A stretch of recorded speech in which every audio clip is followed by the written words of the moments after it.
GST में बदलाव करने के लिए माननीय प्रधानमंत्री नरेंद्र मोदी जी ने कई महीनों पहले से काम शुरू करवाया था। कई सारी ऐसी चीजें हैं जो मार्केट में डिमांड बढ़ेगी। खाने पीने की तो सभी चीजों में लगभग लाभ हुआ है। काम तो महीनों से चल रहा था, तो कॉम्पेंसेशन सेस खत्म होने आने की वजह से, उसकी जरूरत खत्म होने से ये बदलाव करने का निर्णय लिया गया। सभी कंपनियों ने, सभी क्षेत्रों ने, सभी छोटी बड़ी उद्योग ने हमें आश्वस्त किया है कि इसका पूरा लाभ उपभोक्ता को मिलेगा। इस पे हम निगरानी भी रखेंगे, पर मुझे पूरा विश्वास है और हम हमारे उद्योग के ऊपर, हमारे व्यापारी के ऊपर पूरा विश्वास करते हैं कि लाभ अवश्य जनता को मिलेगा। ये जीएसटी की जो बड़ी रिफॉर्म पेश करी है, इसको किस तरह से आप देखते हैं? क्या इससे कंजम्पशन बढ़ेगी और किन सेक्शंस पे बेसिकली टारगेटेड है, और टाइमिंग, ये तीन चीजों पर मैं आपसे सवाल पूछना चाहता हूं। जीएसटी में बदलाव करने के लिए माननीय प्रधानमंत्री नरेंद्र मोदी जी ने कई महीनों पहले से काम शुरू करवाया था।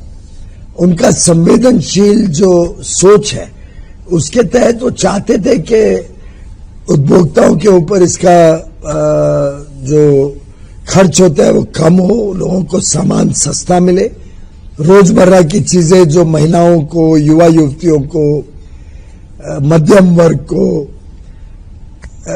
हमारे मछुआरे और किसानों को जो लगते हैं, उन सब चीजों में कटौती करके समाज के हर वर्ग, एक प्रकार से 140 करोड़ लोगों तक लाभ पहुंचे, ये माननीय प्रधानमंत्री जी का सोच रही है।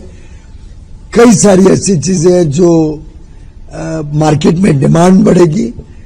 खाने पीने की तो सभी चीजों में लगभग लाभ हुआ है। White goods, air conditioners, fridge, TV वगैरह में भी कटौती की गई है। मोटरसाइकिल्स और छोटी गाड़ियों में भी कटौती हुई है।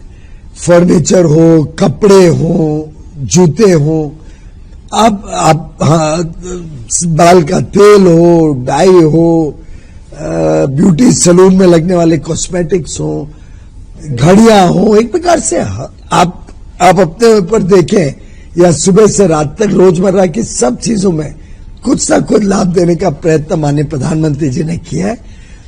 टाइमिंग तो स्वाभाविक है कि कॉम्पेंसेशन सेस हाल में दिखने लगा था कि खत्म होने वाला है, तो उसके साथ ही कोइंसाइड करना था। काम तो महीनों से चल रहा था, तो कॉम्पेंसेशन सेस खत्म होने आने की वजह से, उसकी जरूरत खत्म होने से ये बदलाव करने का निर्णय लिया गया। कंज्यूमर पर क्या ट्रांसफर करेंगी कंपनियां? इसको आप कैसे इंश्योर करेंगे? सभी कंपनियों ने, सभी क्षेत्रों ने, सभी छोटी बड़ी उद्योग ने हमें आश्वस्त किया है कि इसका पूरा लाभ उपभोक्ता को मिलेगा। इस पे हम निगरानी भी रखेंगे, पर मुझे पूरा विश्वास है और हम हमारे उद्योग के ऊपर, हमारे व्यापारी के ऊपर पूरा विश्वास करते हैं कि लाभ अवश्य जनता को मिलेगा। पीयूष जी, इसमें जो शॉर्टफॉल होगा उसको कैसे भरपाई करेंगे? लोगों को ये फियर है कि दोबारा टैक्स पेयर के पैसे को ही यूज किया जाएगा फिर? नहीं, मुझे लगता है कुछ खास शॉर्टफॉल नहीं आएगा। 22 लाख करोड़ कलेक्ट होता है साल भर में। बहुत ज्यादा शॉर्टफॉल की मुझे चिंता नहीं दिखती है। मुझे लगता है कि दाम गिरने से जो मार्केट में उछाल आएगा, जो डिमांड बढ़ेगी, उससे अपने आप ये टैक्सेस का कलेक्शन भी बढ़ जाएगा। और स्टेट्स के जो अप्रीहेंशन है कि हमारे पास पैसे कहां से आएंगे, स्टेट्स को भी जो सेंटर के साथ होगा वो स्टेट्स के साथ होगा, तो दोनों को आधा आधा पैसा मिलता है, तो दोनों को ही भरपाई हो जाएगी डिमांड बढ़ने से। सर, क्या टैरिफ से इसका कोई संबंध है? यूएस टैरिफ से कोई संबंध नहीं है, क्योंकि टैरिफ एक अलग ही विषय है।